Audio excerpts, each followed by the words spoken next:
to good evening, everybody, and a very warm welcome to another of our Lyceum Nights.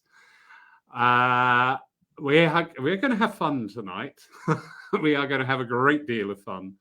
We've got a wonderful gentleman talking to us from Florida, Mr. Ron Cox. Ron, good evening, sir. Good evening. Good evening. Or here it's afternoon, so good evening and good afternoon. Ron, thank you so much, sir, for giving up your time so freely to just talk about our passions, because we're all spiritualists. On the Lyceum Nights, it is purely about spiritualism. And I'm just so indebted to the number of speakers who give their time freely and willingly. And you really get that passion coming over because, this is it, isn't it, with spiritualism. It's not a dry orthodox style religion or anything like that. It's creative, it's full of energy, it's full of drive and engagement for people. What do you think of that? I think that's exactly why I love it so much. It's not based on ritualistic things we have to do. It's not based in, you're put in a box in religion. It's also free flowing, and everything out there is part of spirit. And that's what we need to train our minds to realize, that everything is part of spirit because we're such a natural part of it. Indeed. At this time, the COVID era has taught us again so much more, where we actually, as human beings, limited the work that spirit do. Suddenly, we are talking and conversing in this way, thousands of miles apart. We see divine services online, and again, thousands of miles apart, but the message is getting through. The philosophy is driving through. Healing as well. Very interesting experiences on Zoom in a healing circle. I was like, wow. But right. What? Yeah. Why do we go wow? Because nothing is impossible for spirit. It's only nothing. That. Absolutely. Nothing is impossible. And I think we put so much pressure on spirit to do the things that we want spirit to do for us. Like, I need a name, I need a date, I need an anniversary. We're very demanding of spirit. When we actually just relax and let it flow, all of this energy will come into us. That brings up an interesting point. With the in the UK, the standard format for a service is one medium will do like the opening prayers, the reading, the philosophy, and the mediumship. Now, we've been talking and working with a lot of people in the Nordic countries, and especially lovely Jack Eckhart from Denmark. And he said something, and I thought, you know what? I found that really interesting. He said, in the UK, you work your mediums too hard. He said, over here, one will do the philosophy, one will do the reading, one, maybe two, will do the evidential mediumship. What's the format for the US there, please? Well, here they do things a lot differently than you do in the UK. At least from what I've learned with going through training at Arthur Findlay. Here, they do the Lord's Prayer, and then they do a closing prayer to protect yourself from negative energy. Yep. And then they call on their guides to bring people in. Okay. Where there, every class or everything I attended, there was no protecting yourself, because your realization is that you're with spirit. You're with spirit energy. You're with God energy. You're with the universal energy. So why do I need to protect myself from anything? If the power of God in me is stronger than any force before me, then the power of God in me protects me from everything there is. That is a really good point. That is a very, very. Why do I need to say, because I was taught over here years ago, I surround myself with a white light of God that only good shall enter my aura. Why do I need to say that when I already know that the power of God within me is stronger than any power before me? Yeah. See, we've forgotten how worthy we are to receive spirit. We are worthy. We are so unbelievably worthy. It's us that makes ourselves unworthy. When we're already perfect in Spirit's eyes, we're always perfect, but we're the ones that put so much hardship on ourselves. Indeed. I think there's an echo there of, how do I word this without offending everybody online? Is it my echo? No, that was a phrase I'm using. It's Okay. It's an English word. You can have that. Okay. I like to text and click and check. I'm not sure if we're speaking the King's language or our language. We're speaking the language of spirit, darling. Yes, we are. But no, going back to that really interesting point about the protection side, there are energies out there that we would not wish to come in contact with, but our own belief, our own standing, our own understanding, and our own relationship with spirit and the divine within, if we've got those bases right, then yeah, what you were saying is totally correct. Right. Yeah. I mean, we're the ones that draw in the low vibrational energy, not spirit. Spirit is very high energy. Yeah. And we keep forgetting that these gatekeepers, guides, teachers, spirits, and helpers, they were actually people who walked this earth. Their loved ones, their families, their friends, their brothers, their sisters. So why am I going to call my mother my guide? My mother is someone in spirit world helping me out. Yeah, very true. We're taking the human element out of it because they all walk this plane. They all still love the earth plane. They all still love us. So why am I changing their name to guide or helper? Yeah, yeah. And those phrases tend to cause a huge amount of confusion, especially in the novice approaching any aspect of spiritualism. Well, I went through a class one time that said you're not allowed to do any type of mediumship readings until you know exactly who every one of your guides, spirits, teachers, and helpers are by name. Really? Yeah, really. To me, I think that's more ego-based than anything, which there's a lot of ego out there. Too much ego. There can be. Just when you give it up to Spirit's hands, totally give it up to Spirit's hands, and let's see what unfolds in our life. Let's not try to control the unfoldment. Like when I say controlling it, when you put it out to the universe, say it's for my best and highest good. Not that I want it red with nice tires, with a big trunk. I'm talking about a car, not a person. Oh, go for that. So I think I've dated that one.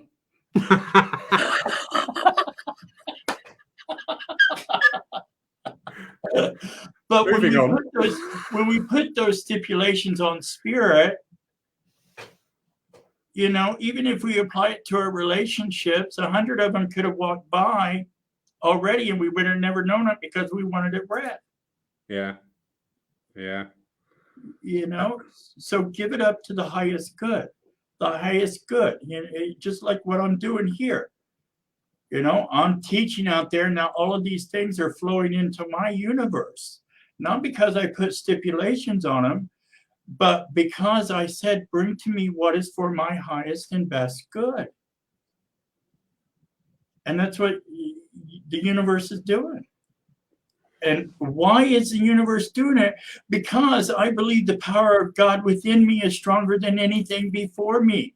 So I recognize that God is always leading the way in my life. You know, Brilliant. so he already knows what's coming in, or spirit already knows what's coming in before I do. Yeah. Another, go ahead. Sorry, and it's so subtle as well, isn't it? And exactly what you just said about, we've got this preconceived idea of what it's going to be, and then we miss it because it's just so subtle. But as mediums or with the mediumistic awareness, we're taught to look for the evidence. Absolutely. And it can be the smallest bit more, outside people say, oh, it's a coincidence. But when you have like 20 coincidences a day, every day, you just think, hang on a minute. Well, you can apply that to our mediumship readings also. As we're expecting and demanding from spirit to give us a name of the loved one that's in the spirit world, well, spirit could have just given us a full paragraph of evidence and we missed it. Yeah. Yeah. All because we're only focused on that name. But if we relax and give the messages as spirit is giving us the message, the name will flow into it. Yeah. I think mediums and sitters alike fall prey to that pretext there of the medium struggling to get a name, and in the end actually blocking the flow of information. Absolutely, we're not in the power. Yeah, and you've delivered probably the most succinct description of somebody to somebody here on Earth, and their retort is, "Have you got their name?" You're like, "Hang on, love." I've just described this beautiful person. Right. Is that not enough? Right. Oh. And once we start stepping out of the power and putting those demands on spirit, how many other spirits are walking in that want to say hello as well? Yeah. Yeah. If I'm sitting there with if I sit there with my eyes closed and give you the mediumship reading, then nothing's distracting me in the outer world. And I can stay directly into that power. But the moment I take one foot out of that power, my power diminishes. Yes. And we have to work on staying in that flow. I have noticed personally during this time that actually on Zoom, I will do Zoom divine services. I don't ascribe to the banging messages out places, but I've actually found working mediumistically on Zoom, I've had far greater evidence because I'm comfortable. I'm in my own home. I've got no distraction. I've got no other energies around other than mine and those close to me. And I've just, I don't blow my own trumpet. I do not have an ego. But a couple of times I've just sat there and gone, blimey, or a word similar. Right. Where did that come from? Absolutely. Why? Because you were standing in the middle of that energy flow.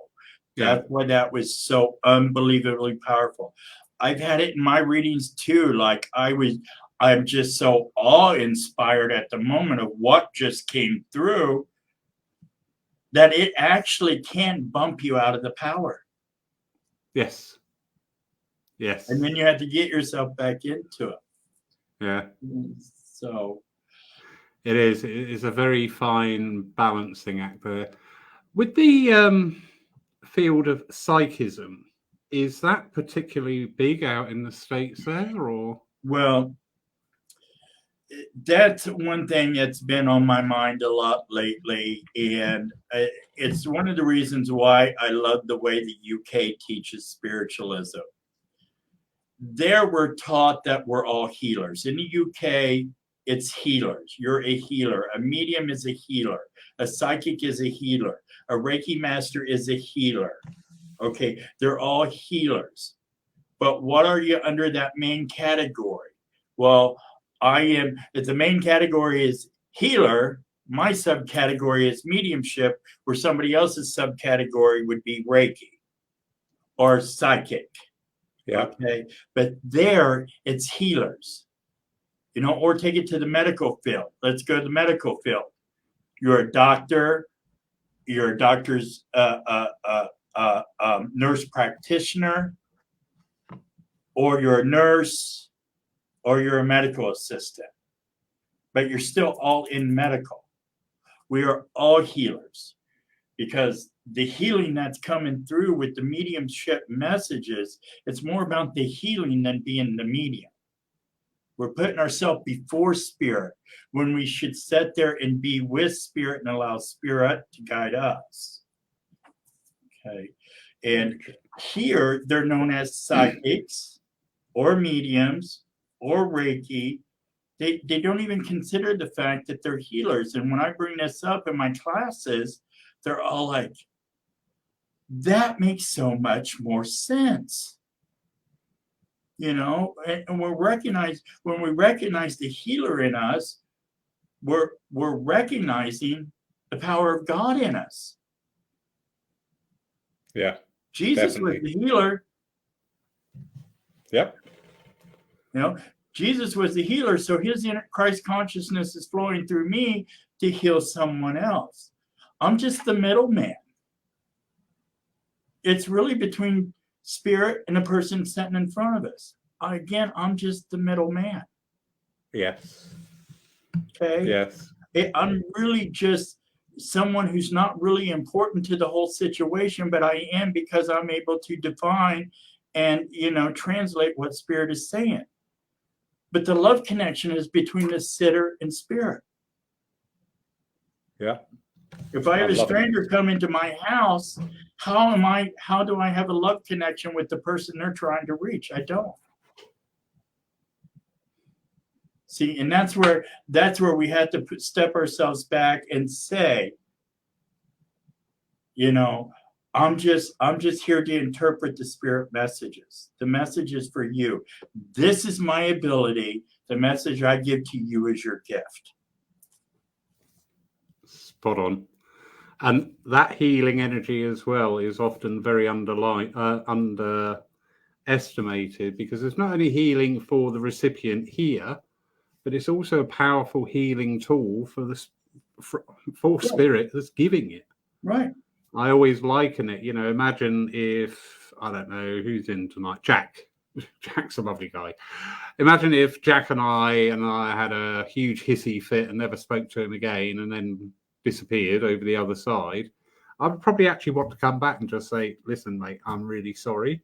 And that, from the spirit side, that's that healing balm being applied. Right. Very often, the two things I think, well, the one main thing that people probably neglect a little bit too much is that when you're working with spirit, you're working with intelligence. Yes. It is not something there to go, give me. You haven't got a secretary there handing you bits of paper. Right. You are interacting with an intelligence and all that entails. Right. Absolutely. Now, am I going to get some of that healing? Absolutely.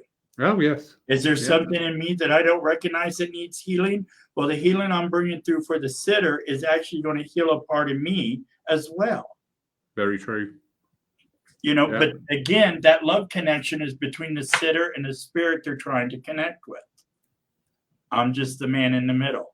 If I recognize that I'm just the man in the middle, there's no ego involved in that. I'm just the man in the middle. Yeah.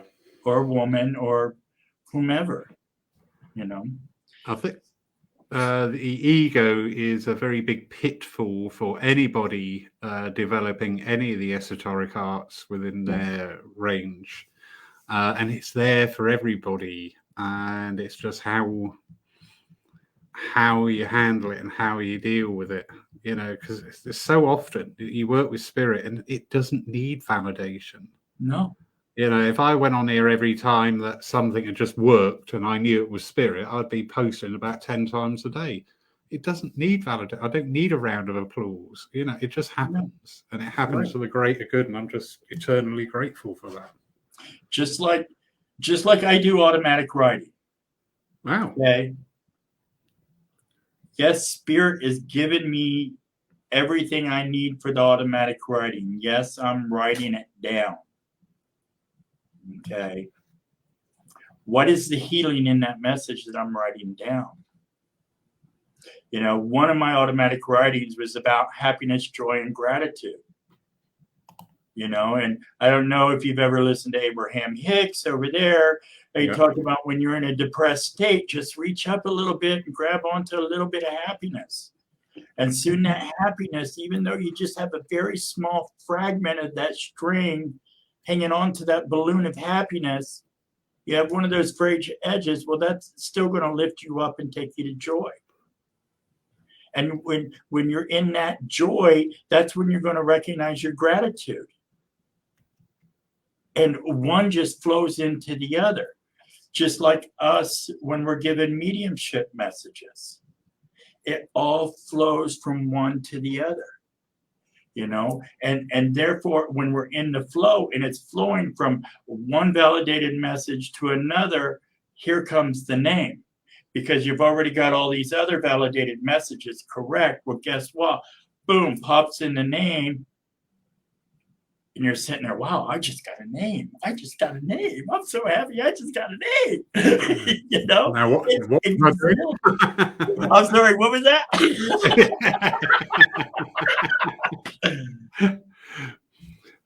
Excellent. Right. Patrick Monahan, I want to tell you, you're absolutely right. There should be no ego when everything you do is with spirit, because if your ego is coming in the way, it means you're not in the full power of spirit. You're putting yourself before spirit. It's a very fine line, isn't it, with people's mentalities. To get up on the platform, people say, "Oh, I want to be a medium." You say, "Okay, get up on the platform and say something." Well, I can't do that. Well, hang on a minute. That's just what goes with the job, love. So you need that little bit of presence and confidence to get up there. Mm-hmm. But it's balancing that and making sure that you're not getting up there saying, "Look at me." You're up there to say, "Look at what God can do." Right. How awesome is this? And every time I walk away in such awe of the power of the universal energy, God, spirit, whichever one you want to refer it to, I walk away with such awe. Now, I do have to say that my mediumship completely changed about 6 years ago. I had when I was a child, I saw everything through precognition, clairvoyant dreams. Okay. Right. And it was very, very accurate. And even my mother said I'm not allowed to talk to anybody about it, because here in the United States, they shut it down immediately. So I grew up all my life afraid of it. Well, when I died on the table and I crossed over, and when I came back, my mediumship took off, just completely took off, because now I went from a frame of believing and having faith to a knowingness, to the claircognizance. I know. How do I know? I've been there. I've seen how incredible it is. And I would say to people, if you don't believe in it now, you will on your expiration date. Yeah. You'll understand it. Yeah. That's so interesting. It is. It's just, and over here, what really is different over here is the lack of community. In the U.S. churches? Yes. Okay. Yes, we have no spiritualist churches down here in South Florida. None. That's interesting. None. Most of them are up north. Most of the big mediums don't come down to South Florida. They stay up north. So we had to create our own community here, to feel like we belong. You know how lonely this is. This is a very lonely journey. Yes. Yeah. It can be. And some people lonely. fall away from it because it is so lonely. But that community structure we've lost here. And I feel like some changes are coming up, and some things are going to happen here for us. But it's the community, and it's the egos that get in the way. Yeah. We're all mediums. Everybody who's participating with me is a medium. I do it differently than you do. You do it differently than somebody else does. And we all got to understand we all do the same thing. And we all have to support one another. And we're all working for the same cause. We are. We're working towards the same goal for everybody. Yeah. I'm really surprised. Like Joan said down here, I believe Joan is talking about the community. She says, I can't find one in Philadelphia. Yeah. I mean, this is sad. But it happened when the TV came along in the United States. Even though we had the Bang sisters and the Fox sisters, and it was a big movement here before the TV came out. I mean, I'm not old enough to remember it. I think it was in the 40s or 50s that it actually came out. That's when all of our community spiritualism broke down. Because they all went to the TV. They all stayed in their same homes instead of gathering. And I thank God for the UK.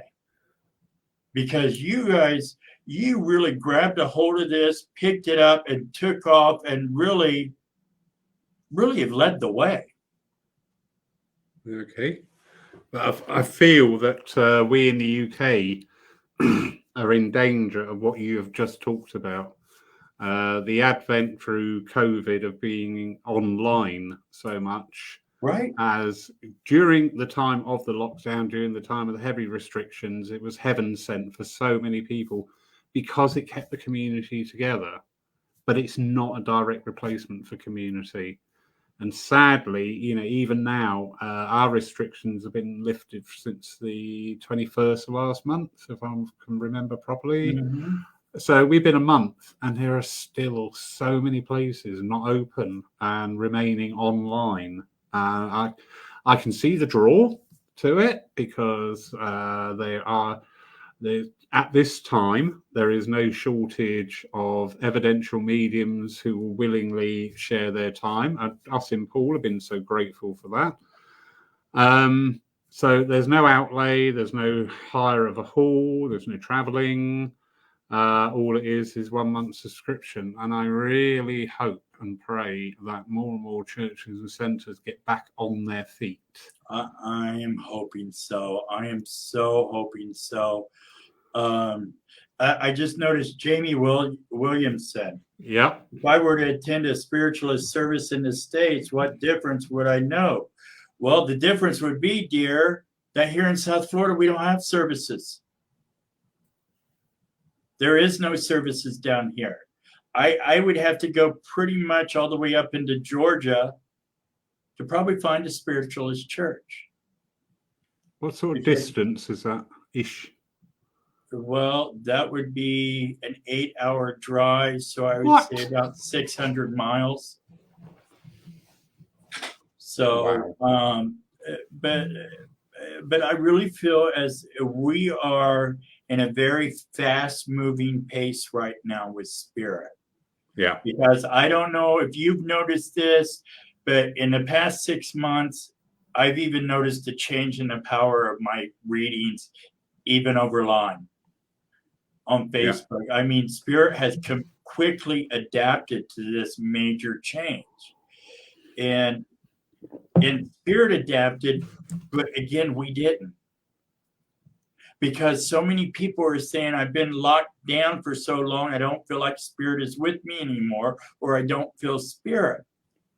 And like I told them, spirit never turns their back on us. They're always with us.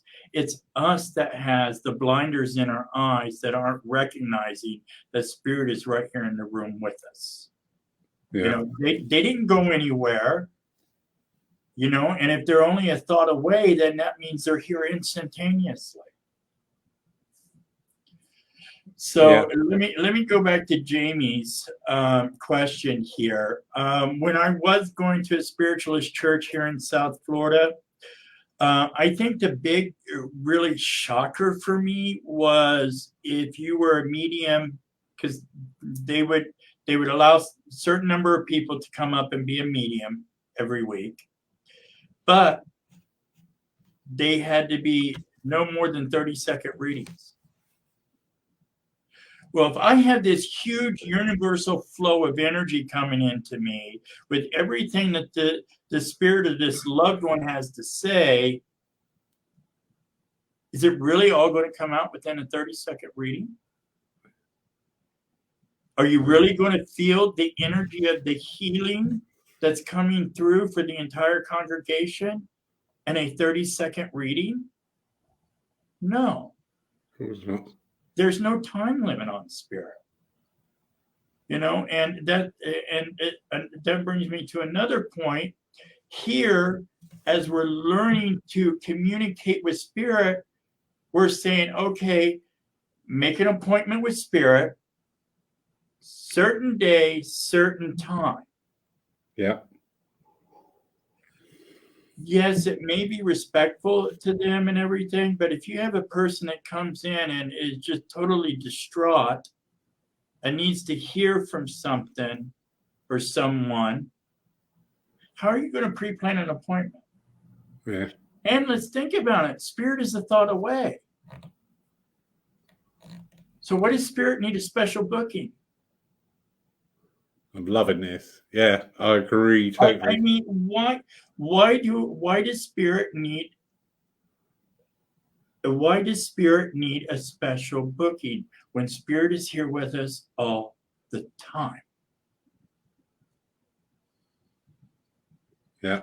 That, and I never learned any of that over in the UK. They never once said make an appointment with spirit so you know that spirit's going to show up with you on time. Well, if I believe in spirit fully, and I believe in the power of God completely, then spirit's going to want to join with me anytime I'm open and ready for spirit to join me. No, I don't want spirit to do it while I'm driving down the highway. You know, spirit knows when to come in and when not to come in. Yeah. Yeah. You know, I think the more I learn, the more I question, the more I question, the more I learn. Which very true. That's why I say to people, I'm not a teacher, I'm an advanced student. Because we are here to learn our entire life. Yeah. Why do I need a label? That's only serving ego. Yeah. I don't need a label to do that. I don't need a label to serve spirit. Yeah. We never, ever stop learning. Never. Yeah. And the people who say, well, I've reached the point now, I'm at the nadir point of my mediumship, and just think, so you're going to stand still. Well, it actually means you're going to go backwards because time is moving around you. Uh-huh. So good luck with that one. Right. The 30-second comment has caused a bit of a storm. Yeah, that is absolutely... I mean, you got 200 people in your church. Okay. Sue, darling, I was talking, 30 seconds is not enough. You're absolutely right, Mary. And Sue, I was talking about in the spiritualist churches here, when I was there, they were 30-second mediumship readings. So it's too quick. So you're right, Sue. It is way too quick. Yes, it is fast food mediumship. You're absolutely right, Sue. It's quite encouraging because I'm meant to be working out in Ohio next year, so I better get my 30-second readings practiced. I mean, that's like bam, bam, bam, bam, bam. You barely had time to get in the power. That's not even enough time for me to crack a joke. Right. You got some long jumps. It's terrible. Awful.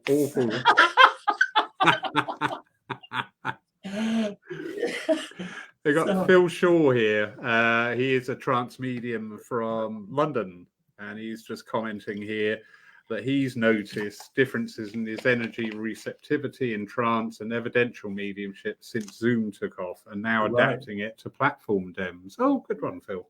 So let me talk to Phil a little bit here. Phil, I was going towards the physical mediumship and the trance mediumship, and unfortunately something happened with our group that broke apart, and I decided to stick with my mental mediumship. You're saying how energy has changed through Zoom.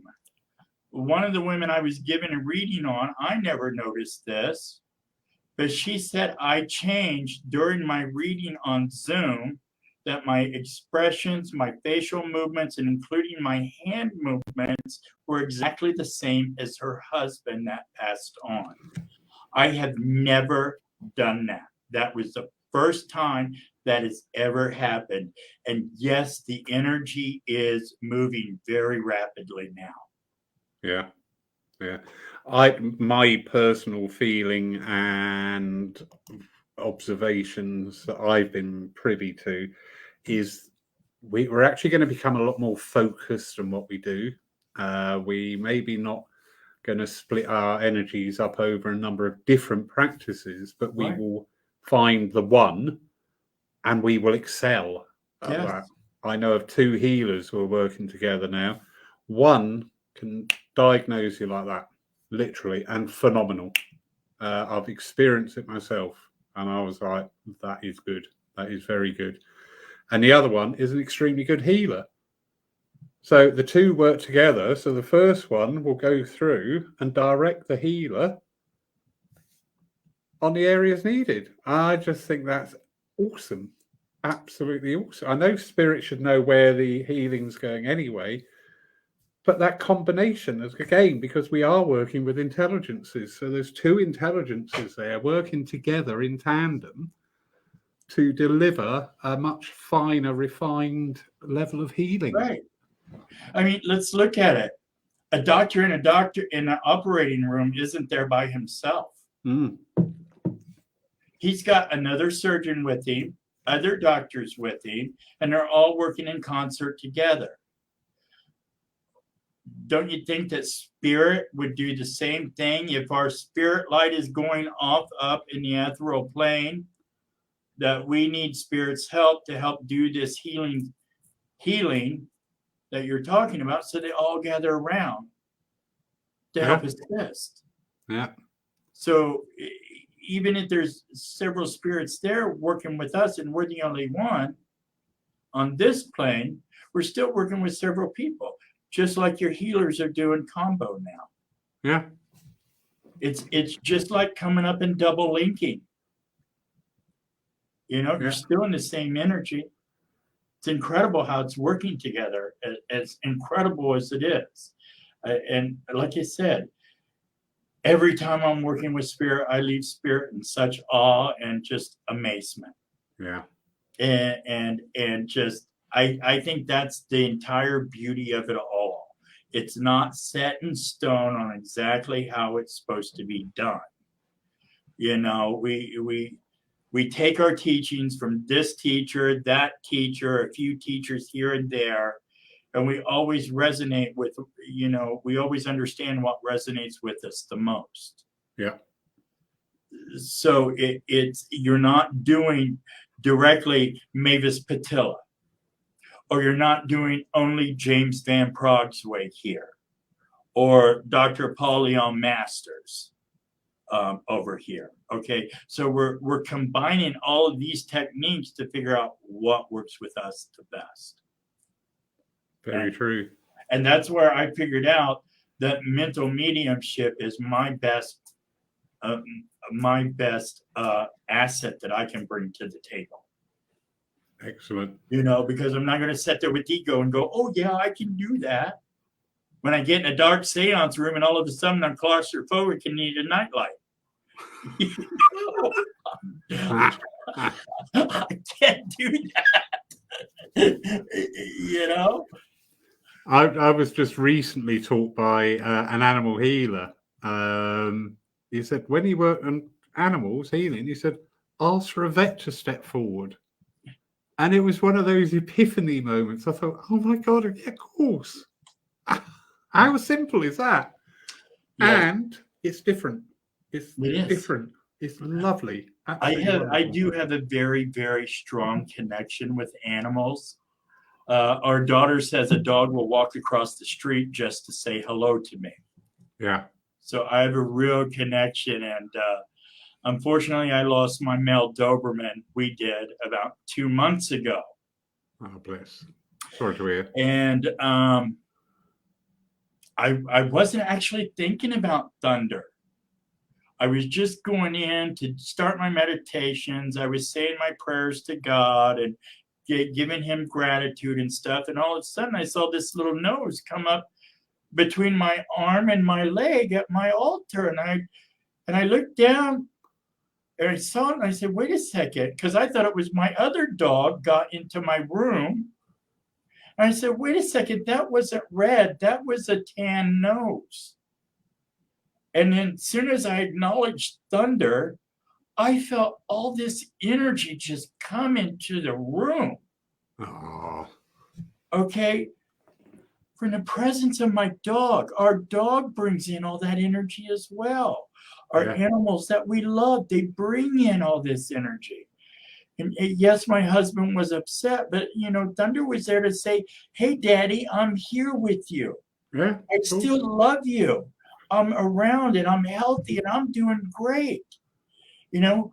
What other evidence do I need that he was there than a big nose sticking up right between my arm and my leg? Exactly. That is all the evidence I needed. Exactly. Okay. And it's amazing because I wasn't even thinking about him and he came in like that. Now I can say when I had a development circle at my house, when we did our meditations, he would come and lay down in the middle of the circle and not move. This was a 4-year-old dog at the time. I mean, and not move for 30-minute meditation, not even making a sound. He was in the power too. He was sitting there in spirit with us. Yeah. So that's what he came in to do. He loved being in the meditation with Daddy. So he came in to join me again. Yeah. Think of all that extra energy that just entered into the room before I sat in the power. And it was incredible. Yeah. I would love dogs, but lifestyle precludes that. So I've got cats because they can be left for 5 days. Animals. I had my cat. My cat. Actually, I saved my cat's life, and he saved my life. So after he passed away, I would hear his little meow meow. Yeah. All the time. I was just like, well, where did that just come from? Or where did that, wait, I just heard it over there. Wait, how come I'm hearing him outside now? Spirit's everywhere we want him to be. Yeah. Whether it's an animal or a person that has transitioned. Yeah, definitely. And again, like you, just when the mind goes blank and still for that time, I'm sat there and I think, there's a cat. Hold on. Cat can't be there because they're both out in the garden. Yes. Who are you? Yes. What feeding you? Just invite him in and have him join you. Yeah, I do. That's what I do. I do. Little Joan Thorne, who runs Hive Spiritualist Church down on the South Coast. She's just brought up a question here about, are we just talking about mediumship?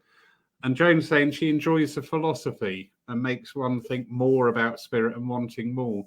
So Absolutely. Within the US culture, how does the philosophical side of spiritualism fit in? Well, in the bigger classes, yes, they do focus on the philosophy. I'm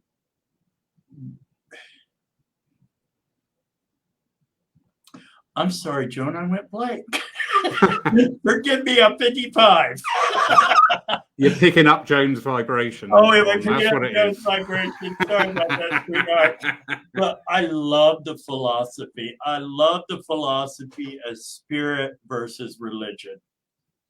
Yeah. That is my absolute favorite, spirit versus religion. And I mean the conformity of the religion.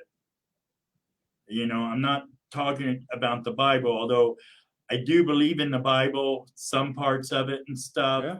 What resonates with me is what stands out with me. And I feel they're more true teachings of Christ than teachings of man. Yeah. But I love the comparison between the two. Now, what's amazing is I picked up this book. Forgive me, I can't remember the name of the author, but he is talking about the Bible and the misinterpretations in the Bible. About, look, Arabic was such a complicated language that you studied all your life and you still didn't have the full concept of what maybe a little dash would mean or how it would change the words. And it completely changes it all together. And like I teach my class, Christ was the best medium that ever walked the earth. Yeah. Because he had all of it. Abraham had the clairaudience where he went to the oak tree and listened to God in the tent. But Christ had everything there was. Physical mediumship. He could hear, he saw, everything. He could heal. He was the greatest teacher there is for us. Yeah. And and if we're made in his image, then why would I get trapped in my brain to think that I can't do the things that he did? Now, am I Jesus Christ? No, but I am a part of him. Yeah. If I'm made in his image, why would I not have all the same gifts that he had? I am his image. You don't take one square out of the face and say it's a complete image. If I'm made in his image, all those abilities are within my being. I love that. Okay? So true. And that's what I say. It's all about, we don't think we're worthy enough to receive this. And until we stand in our full power of knowing and accepting and saying, yes, that's my gift here. Let me unwrap it and see what's inside of it. We don't, because we sit there and say, oh, I'm not worthy of this. Why would I be worthy of this? Yeah. Well, let me tell you something. I died on the table when I crossed over. I was a former drug addict. I managed bars, 22,000 square foot nightclubs here in Fort Lauderdale, Florida. I was a drinker. Okay? Yeah, I did bad things. But when I crossed over, I knew exactly where I was. So if a sinner like me is worthy enough to go meet my mother and everybody else who is on the other side waiting for me, then why am I not worthy enough here to receive the gifts of spirit? That is so true. Thank you for sharing that. You didn't need to, but it's beautiful. Hey, but it's so common. It's all about sharing. We stop everything here. Yes. We're conditioned from birth, aren't we? We're conditioned by society. We're conditioned by the schooling. We're conditioned by the job market. Yes. That there is always this pecking order in life. And it's sort of like, well, actually, no, there isn't. There isn't a pecking order. Question here. Sue has a really good question. Sue Townsend. Ron, how do you encourage people to recognize the divine or the God within themselves? By showing how worthy they are. Because when you connect to that worthiness inside of your soul, it's a completely different feeling. And then you realize at that point that you've connected that there has to be something bigger than you. And it's not me. It's you recognizing your own divinity. It's not me helping you recognize it. You recognize it within yourself. Yeah. Because you feel it. We know that feeling when spirit takes over and just washes us with all these incredible feelings and the power of love. But when you're talking to somebody with this, they feel that energy. I'm just bringing the energy forward. They're the ones recognizing it. That is great. I think one of the big pitfalls that humanity have done and throughout time is investing all our own energy into a savior type figure, regardless of religion, regardless of stature, whatever, just a general term. We're always looking for somebody to save us, when actually the person that is going to save us is the person that looks back at us from the mirror. Yeah. That's what I did all my life. Yeah. I was a severely abused child. I was raised in a very bad household. Only it was more verbal abusive than anything. Okay. And I was always looking for someone to save me and pull me out of that situation. Okay. And throughout my entire adult life, every time I got in trouble, I was looking for somebody to save me. Okay. And the day I absolutely quit doing all drugs was when I saw this on a bumper sticker when I was 20, but when I was 40, it was Dr. Dwayne Dwyer. I'm not sure if you heard of him, but he said, we're not human beings having a spiritual experience. We're spiritual beings having a human experience. Yeah. When that shot through me, from that day forward, I never touched another drug. Because that resonated so profoundly in me. It recognized that I don't need a savior. If I'm made in the image of Jesus Christ, I'm my own savior. I am the only savior for me. Yeah. I understand some people need help out and help up. Yeah. But we can only do it so much before they decide to help themselves. Yeah.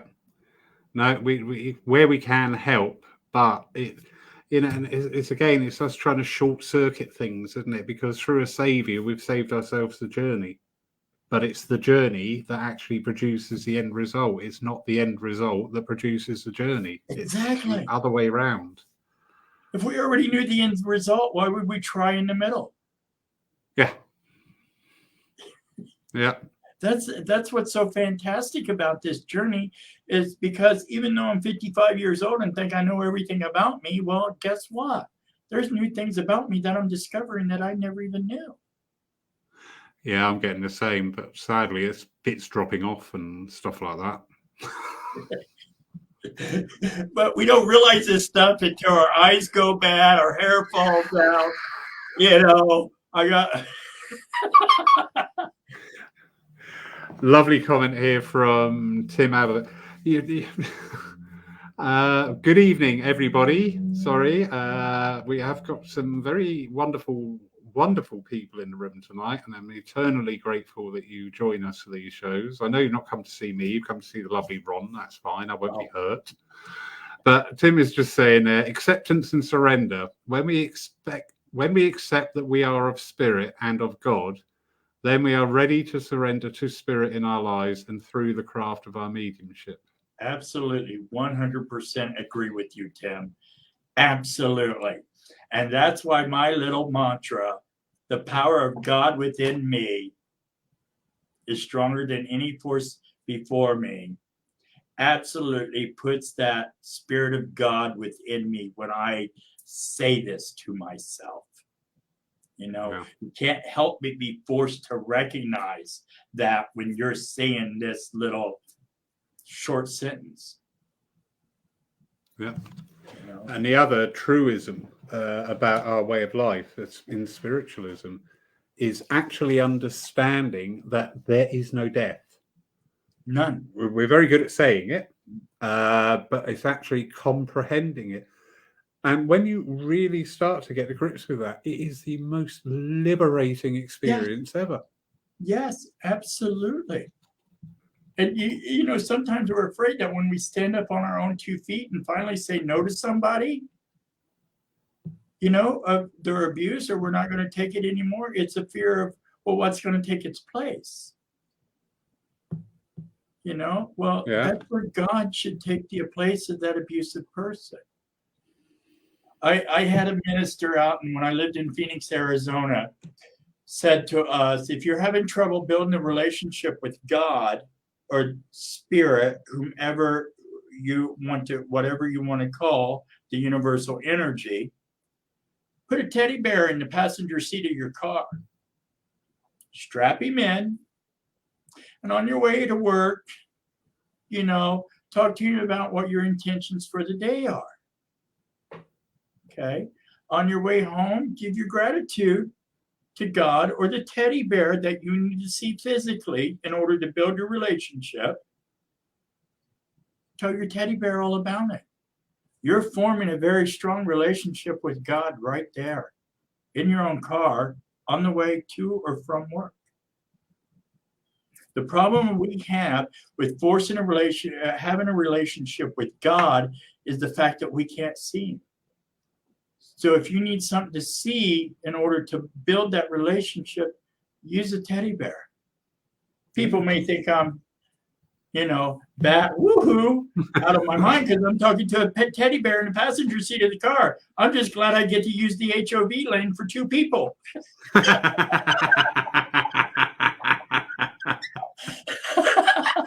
It's a passenger. It's God. Yes, it's God. You're going to argue with him? This is God. Brilliant. Brilliant, brilliant, brilliant. You know? Absolutely. And Joy, darling, I just want to say to you, thank you. I do want my personal message to help others out. Yes, I did a lot of drugs. I did a lot of things way back when. And you know what? Coming through it was the biggest thing for me ever. And do I hide that in shame? No, I speak it in joy because look where I'm at. Yeah. You know, and I did it without AA or Narcotics Anonymous. I did it all on my own, all with the power of God. I said, there's no reason I don't have enough strength within me to not do this, especially because I buried my partner at 30 years old. If I can do that, why can't I do this? Well, guess what? I can. And now what is it? It's a story for me to help encourage others. Brilliant. Isn't that what our life is about? Exactly. Isn't that what our life is about? Our life is a story. Our life is meant to be shared. It's not just to get all the experiences we can and take them back to God. No, it's so we can build those stories and help somebody else out through this. Yes, God's still going to get the experience, but look at how I just lifted this person up and helped him out of his dark days. Gave hope. Yeah. It's hope. That's what it is. It's hope. Because we're in a world, I really feel like we're lacking hope right now. We're lacking hope from all of our leaders, or they want to call themselves leaders, but, you know, we're lacking of any hope, especially with this COVID thing and all the mixed communication. So where does my hope lie? And the one true source there is, and it's God. That's what we're here to do. We're here to serve. We're here to serve him or her. Yeah. You know, and I tell my students the one thing: yes, we get to choose what we want in this life. Okay, but let's not forget, before we come in, I feel like God said to me, Ron, I would really like for you to work for me. Will you be a medium for me? Will you help do my work? Let me transmit through you what I need to give to somebody else. Will you do that? My choice was yes or no. I chose yes. And we're all here, we're all mediums or healers and everything. We're all here to help one another. It's not just about me. And I hope that's the biggest impression I can give to everybody out there, is that we need to become a stronger, tighter community and realize that egos are getting in the way. So let's push them out and let's make it about us instead of me. Yeah. Brilliant. Absolutely brilliant. Ron, thank you. I'm so Is that an hour already? It is. It's warmed up. I haven't even drawn the second breath yet. I don't know about you, but this energy over here is hot. Those damned iguanas. Yes. No, they're huge.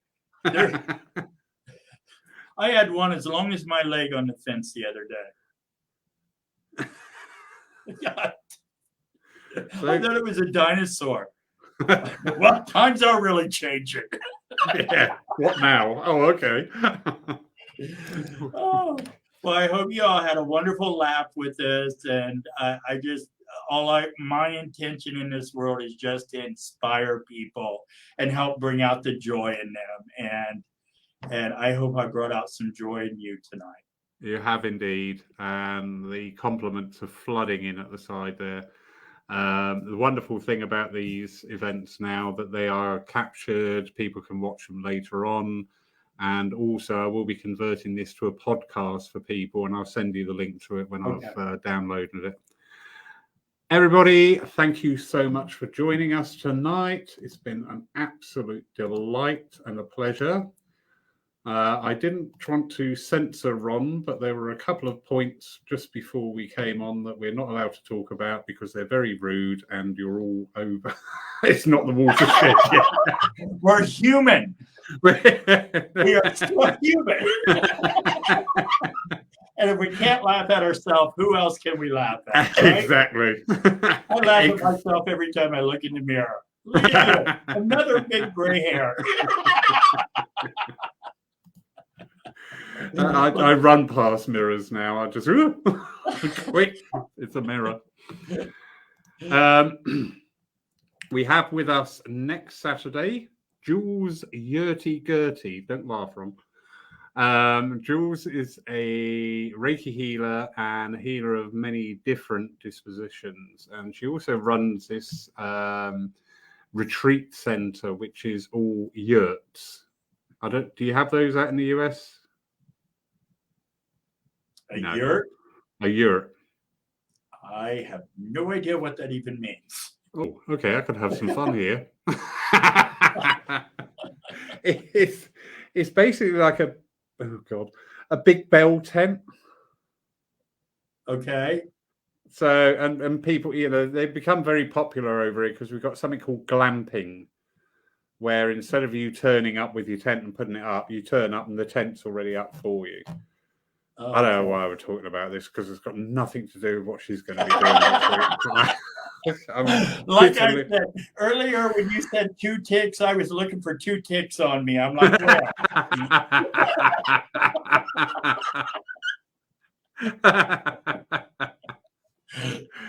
Ron, a beautiful night. Thank you so much. Thank you. I look forward to speaking with you all again, hopefully. Oh, yes. I really enjoyed this, and I hope you all did too. Yeah, our Saturday nights have become immensely popular. I'm so pleased, and just so pleased there's so many people out there willing to give their time freely to keep them going. So brilliant. Ron, have a wonderful day over there. You going to get out by the pool now, make us all jealous? No, it's a little too warm. I don't think at 100 degrees I'd get tan. I think I'd be crispy fried. Don't put on sunblock, put on some batter. Giving me up into fish and chips. Ron, thank you very much. Thank you, sir.